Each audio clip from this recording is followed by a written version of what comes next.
Stand my ground with feet in lifeless soil, not thriving, yet surviving, resilient in this turmoil. In spite of all I grow, for graceful life I aid, harboring like a planet, whilst caring I'll pervade. Living in this forest they call city, bound by boxes I am sure to outgrow, at my own pace I am driven, connected through my roots below. Want to listen, yet cannot comprehend. Do I see you at a distance, or as a friend? This feeling is what I wonder, ever changing as seasons. Can you be happy, I wonder? What's my honest reason? Try to grasp what lies around me, forgotten how to see. Can I help you, my intriguing tree? Should I help or let you be?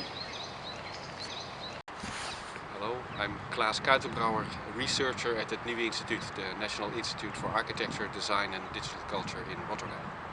My name is Jifu Fuling and I'm a Buddhist nun since 17 years. My name is Arjen Mulder and I studied biology, but I'm a writer, a socially engaged writer, and my engagement is with the trees. My name is Kuba Gripalski. I'm a tree safety inspector and urban tree specialist. I'm Ruud Veenhoven. I'm a sociologist by education and I teach psychology most of my academic career.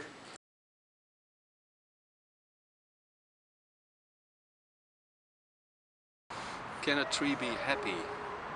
Yeah, that's a tricky question. You have to kind of be aware of the semantics here. I mean, can a tree be happy and be aware of it being happy? I'm not sure. That's, I think, is a task of or a role of the neocortex in humans. But do trees have kind of affective relations that constitute well-being?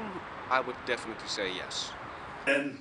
Well, I don't think that we can speak about the happiness of trees, but of course we can speak of the flourishing of trees. Of course, a tree can be happy. Actually, most trees are happy because they're happy to be alive. Well, yes, a tree can be happy, but it depends on how you define happiness. So if you can have very strict measurements for what a happy tree looks like, then yes. A few years ago, when we had the first hot summer, a lot of trees the leaves fell off, and I thought, oh, they're going to die, but they were not going to die. So to stay alive, they dropped their leaves. And then for us that looks, oh, they're not happy at all, oh, this is very difficult for the tree, and I have to save them. The tree is saving itself. I mean, it's communicating with the surrounding, is communicating with the situation. I mean, we can really learn something from trees, how they do that.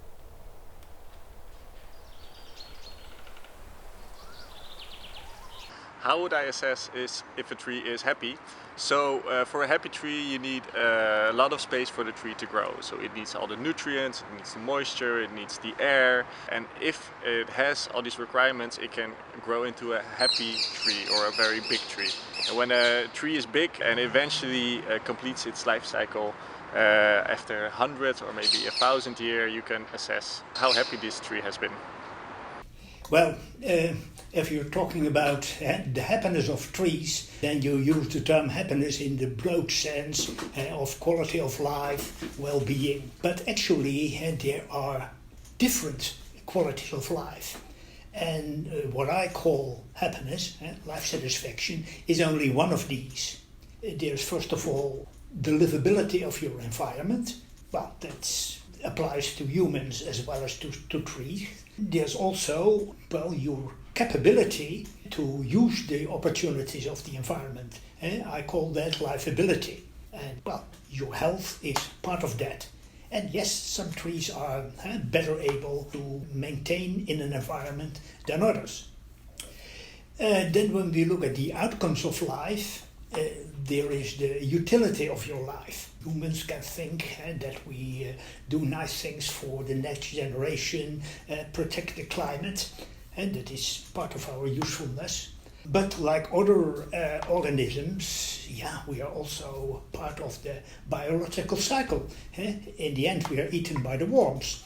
And that also applies to trees.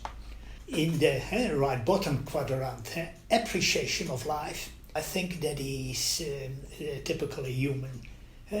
Trees cannot have an idea of how much they like the life they live. They just live. Ask them directly, or I ask them using a pendulum. And then you ask, are you happy? And it says yes. Sometimes it says no, but very seldom. Of course, you can, if you look at it from a biological point of view, you can see, well, this tree can't be happy because, for example, there's tarmac all around the tree. They can't hardly breathe, But still, even if you ask that kind of tree if they're happy, they will be saying yes. Or they don't want to answer. To assess a tree's happiness, so with the nuances expressed, I would assess the crown, the root structure, all those things, but they're not happiness, they're just health. That's not entirely the same thing.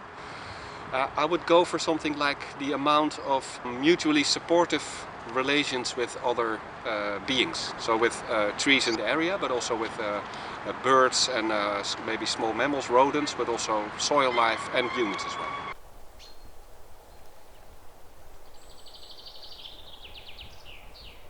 Yes, it is relevant to think about tree happiness, because once you start thinking of trees as neighbor, as a living being that lives next to us, you can wonder, how can I make the tree happy in some way?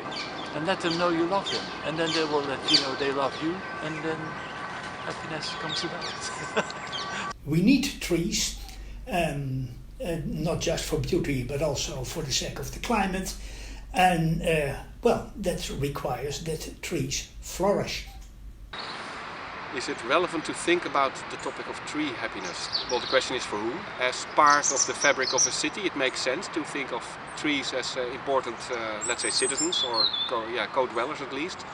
They tend to live in places much longer than humans do. Humans move houses, but the trees, they can't. They sometimes live there for 60 or 100 years.